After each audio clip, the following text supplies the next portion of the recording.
Okay, I'm going to read the next section. This is September 15th, but I'm going to read the section for September 16th so that you don't get behind and so that I have this video already, okay? So we're going to read 2 chapters today. The first one's called Rants. Where'd you get that scrawny mutt, Bulb? Bulbs asked out in the yard. We were hanging around the bench. Felt like we'd spent the whole summer there. Bulbs was eating Cracker Jacks. He was always eating something. Found him, Lightbulb said. The little brown dog tugged in the clothesline leash, and mouth open, tongue hanging out. Its ribs showed through the short fur, and its paws looked too big for the rest of him. How do you know he don't belong to someone else? I asked. Anyone say he's theirs, I'll give him back, said Lightbulb. But so far no one said nothing. Bulb shoved a handful of Cracker Jacks into his mouth. He's gonna choke himself if he keeps pulling up like that. What's his name? Snoop. Snoop Dogg, Bulb smirked. He's too dumb to know he's choking himself. Lightbulb looked down at his new pet with concern. He ain't dumb, is he, Deshaun? No, just young. He'll learn. I gazed around the yard. Anyone seen Terrell? You want to go up to his place, Lightbulb asked? He can meet Snoop. What floor is he on? Bulbs asked. 6, I said. Bulb shook his head. Too far to climb. Lightbulb and I started towards the building. Snoop squirmed against the leash, sniffing everything. He found an empty Twix wrapper and started to eat it. No, Snoop, you don't want that garbage. Lightbulb worked the candy wrapper out of his mouth. The little dog immediately started sniffing around again. When's the last time you fed him? I asked. Ain't fed him yet, Lightbulb answered. How long have you had him? Since yesterday. No wonder he's so hungry. Got nothing to feed him, Lightbulb said. After we see Terrell, we get something to eat, I said. Upstairs, we knocked on Terrell's door. It had been at least 2 days since I'd seen him. We could hear the TV on loud. Who's there? Terrell yelled. Deshaun and Lightbulb, I answered. The door opened and Terrell stood there bare-chested, wearing pajama bottoms. His eyes looked bleary and bloodshot. Sup? You been sick? I asked. Who's that? Mrs. Blake came snapping out of the kitchen. Can Terrell come out? Lightbulb asked. No, he can't, Mrs. Blake said. He is grounded. He's grounded and can't see no friends either. Say goodbye and get. Lightbulb glanced at Terrell and dropped his voice. You being punished? But he didn't drop his voice enough. Darn right he is, said Mrs. Blake. 1 week in the house for stealing money out of my purse and being real sneaky about it too. $5 here, $10 there, hoping I wouldn't notice. Terrell's face colored, and he closed the door. So that was where all his big wad of guap had come from. So he did not actually break into the houses. So even though he's trying to act like he's big and bad, he's still really not. Like, he's still very much like a kid, right? And doing like teenage things. Terrell's face colored, and he closed the door. So that was where the big wad of guap had come from. Back outside, the Lightbulb and I walked down Abernethy. The air was cooler and drier than the day before, like fall was coming. King Chicken was near Washington Carver Middle School, on the border between Douglas and Gentry. There was a parking lot in the front. In the back, a dented red dumpster stood against a wall, and the asphalt around it was littered with paper cups and plates and straws and other garbage. It smelled like rancid milk and rot, but Snoop started yelping and pawing at the ground, tugging as hard as he could. Whoa, Snoop, Lightbulb gasped. I found a milk crate to stand on and managed to reach into the dumpster, grab some white paper bags, and toss them onto the ground. Snoop tore into them and started jawing on a piece of chicken. By the way, for the record, never give your dogs chicken bones that have been cooked. You can give them bones that have not been cooked, but they cannot have bones that have been cooked because they can break and kill your dog. Guess you were right, Lightbulb said. The loud squeal of tires made us jump. A black Range Rover with dark windows and big glittering rims screeched around the side of the building and skidded to a stop. Lightbulb and I ducked behind the dumpster. Snoop stayed out in the open, chewing on a chicken leg. We could hear the bones cracking between his teeth. 3 men got out of the Range Rover wearing green and yellow beads around their necks and green bandanas in their pockets. Gentry gangsters. I put my hand on Lightbulb's shoulder and I slowly drew him further back into the shadows behind the dumpster to make sure we wouldn't be seen. One of the gangsters was medium height with broad shoulders and wore a baseball cap backwards. Reaching into the car, he yanked out a skinny, old, crusty-looking man with a scruffy gray beard and dirty, torn ghetto clothes. He looked like an old hype or wino, and he was trembling, his yellow eyes with fear. The broad-shouldered gangster pushed the old guy down to his knees and before the other two men. One was narrowly built with dark skin, sharp chiseled features, and long pointed sideburns. He stood with his arms crossed and an impassive expression on his face, like a judge. The other was just plain big, like a football player, with a shaved head under a black do-rag. He grabbed the old guy by the collar and shook him like a floppy doll. "This is your last chance, Rodney," the big guy threatened. "Tell him." "You don't know nothing." The scruffy guy trembled and sounded like he was going to cry. "I swear." The gangster with the broad shoulders pulled out a big black gun and stuck it against Rodney's neck. My hand was still on Lightbulb's shoulder. I felt him shudder. He started to breathe hard and fast. I squeezed his shoulder, reassuring. "We don't want to kill you," the broad-shouldered one said. "But I swear," Rodney stammered, "I didn't see nothing. I didn't hear nothing. I don't know nothing. I swear it, Mr. Rance." I caught my breath. Rance was the leader of the Gentry gangsters, and that meant the big gangster was the Big D, the second in command. Rodney's eyes filled with tears, and he intertwined his fingers and pleaded for mercy. Rance stood over him, his arms crossed and face blank. A dozen feet from there, Snoop began to gag. Rance and the other gangbangers glanced at the dog and then back at Rodney. "This is your last chance, Rodney," Rance said in a deep voice. "But I don't know nothing. I swear." Crack. The broad-shouldered gangbanger smashed the butt of the gun against Rodney's nose. The old guy clutched his face with his hands, and bright red blood began to seep out between his gnarled fingers. Lightbulb tensed even more. He was breathing so hard, I was afraid he might pass out. Snoop kept reaching and shaking his head as something was caught in his throat. Yeah, because he's not supposed to have chicken bones. The gangbanger looked at him again, and Rance kneeled where he was eye level with Rodney and spoke in that calm voice. "You really think this is worth dying for?" My whole body tensed as I wondered if they'd kill him before our eyes. Again, Snoop coughed and gagged like he was choking. At the interruption, Rance turned his head sharply with an annoyed expression. As if taking a clue, the broad-shouldered gangster aimed his gun at the little dog. "Don't!" Lightbulb screamed. Before I could stop him, he jumped out behind the dumpster and ran to his dog. Startled, Big D quickly pulled his gun, and both he and the broad-shouldered gangster aimed at my friend as he knelt beside the choking dog. After that, they might shoot both Lightbulb and Snoop. I stepped out behind the dumpster. "What the heck?" Rance grumbled. Now the gangsters aimed their guns at me. My heart was racing, and I felt my lungs expanding and contracting, as if I sprinted a quarter mile. This was the first time anyone had ever aimed a gun at me.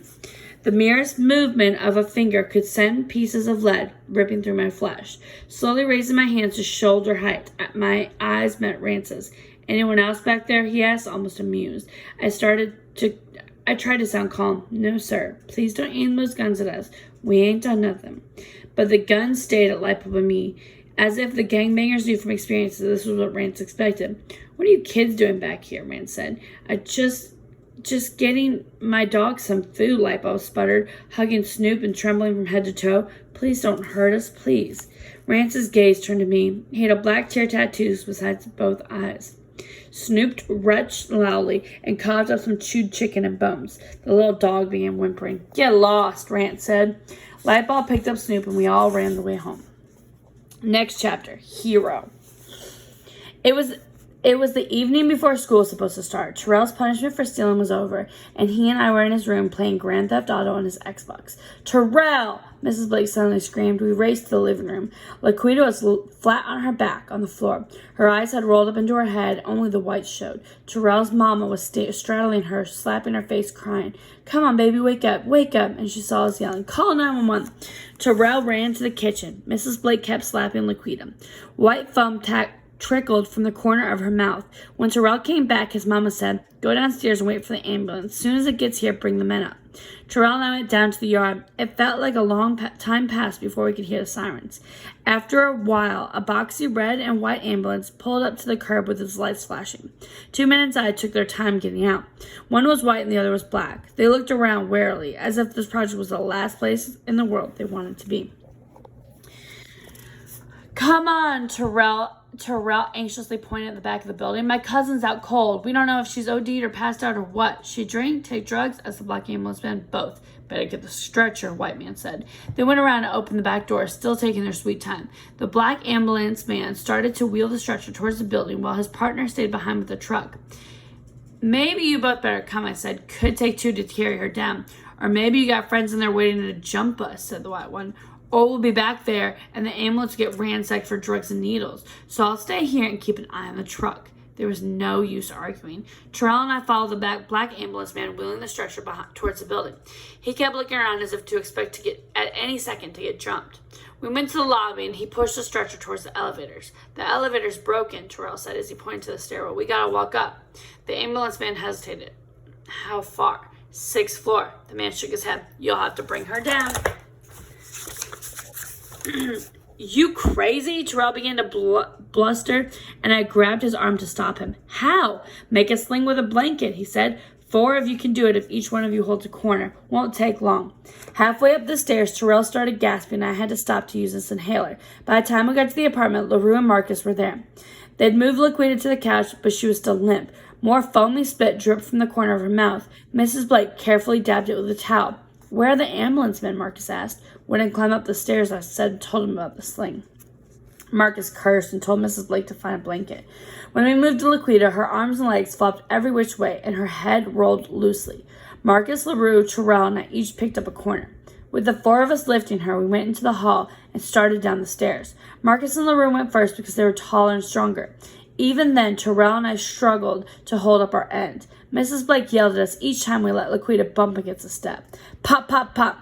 We were on the 4th floor when the shooting started outside, and the sounds of shooting drifted up the stairs. Marcus momentarily lowered the blanket with Laquita to the floor and then lifted again. We gotta get her down. Come on. The lobby was full of people who'd run inside to get away from the shooting. Most stayed clear of the doors and were huddled near the stairs. We eased Laquita down to the lobby floor, and once again Mrs. Blake slapped her face trying to wake her. Snoop trotted by, sniffing here and there. I found Lightbulb hiding under the stairs with his eyes squeezed tight and his fingers in his ears. I shook his shoulder. You see an ambulance man? Lightbulb opened his eyes. He left when the shooting started. Y'all, that's so sad to me. Like, so sad to me. I know this is a book, but things like this do happen. There are places that's really, really hard to get an ambulance, and it's sad on both sides because, it's sad that the ambulance men are scared to even go there, but then it's also sad that, they leave people behind. That's not ethical. Jamar came in from outside with a skinny disciple named Tyrone, who was grimacing and clutching his arm. Blood darkened his shirt and dripped to the floor. Marcus spoke to them, and he, LaRue, and Jamar went out back through the lobby doors, reaching towards their belts to pull guns.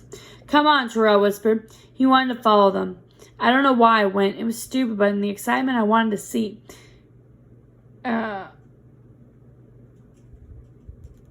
I felt like I was missing something. Outside, the night air smelled of burned gunpowder. Terrell and I pressed against the building. The bricks still felt warm from being in the sun all day. In the dark, the yard looked empty, but slowly I began to see shapes. A woman cradled a baby behind a tree near an overturned baby stroller. 2 old men lay on the ground near a bench, covering their heads with their arms. Pop, pop, pop. Terrell and I ducked down. The shots were coming from around the corner of the building. Terrell crept to the edge and peeked, then waved for me to join him. I scampered on. Out in the yard, Marcus ducked behind a bench. LaRue crouched behind a metal garbage can. Pop, pop, pop. They both fired and then moved forward as if driving the invaders back towards Abernathy Avenue. Jamar followed, reaching every spot only after Marcus or LaRue left it. Pop, pop, pop. More shots, and the car door slammed and car tires screeched. There was silence for a moment, and then normal sounds of a summer evening. Car horns, the rumblings of bus engines, music, even voices began to return. Out in the yard, Jamar rose to his feet, but where were Marcus and LaRue? People began to come out like rabbits, leaving their holes after the fox was away. Slowly and carefully, stopping and listening before taking another step. There was still no sign of Marcus or LaRue. Suddenly, I felt scared. Marcus wasn't just the leader of the disciples. He was the father none of us had. He gave us jobs, issued orders, settled disputes, and kept people in line. It wasn't until this moment that I realized how people depended on him and needed to know he was there. 2 figures came around the corner. Even in the dark, I could see that their clothes were disheveled, and their arms hung loosely at their sides. As Marcus passed, he glared at Jamar and spit on the ground. Jamar began to say something, then clammed up and hung his head. We all knew he'd been a coward. Terrell and I followed Marcus back into the building. By now, most of the people had left the lobby. A few women were still bent over Laquita. Someone had rolled up a shawl under her head, and someone else was fanning her with a newspaper while Mrs. Blake dabbed a wet cloth against her forehead. Deshawn! My sister's anxious voice called from the stairwell. Anyone see Deshawn? In the lobby, I yelled back. Nia came to the top of the stairs with her hands on her big belly and consternation on her face. Grandma wants you upstairs right now. I could feel people's eyes on me and wish she didn't sound so bossy. Nia came down the stairs, grabbed me by the arm, and squeezed hard. Suddenly, I knew it wasn't just Grandma who wanted me out of harm's way. Meanwhile, Marcus lifted Laquita with his arms. Her head rolled back. We'll take my car. Someone held the door open when he went through the sideways, careful not to let his sister bang on the door frame. LaRue, Mrs. Blake, and Terrell followed. Marcus was a gang leader and drug leader, but almost surely a murderer, and as brutal as hard as anyone I've ever met. But he was the only hero we knew. All right, so that's the reading for today. We are going to leave off there, and I'll post another video for tomorrow's reading.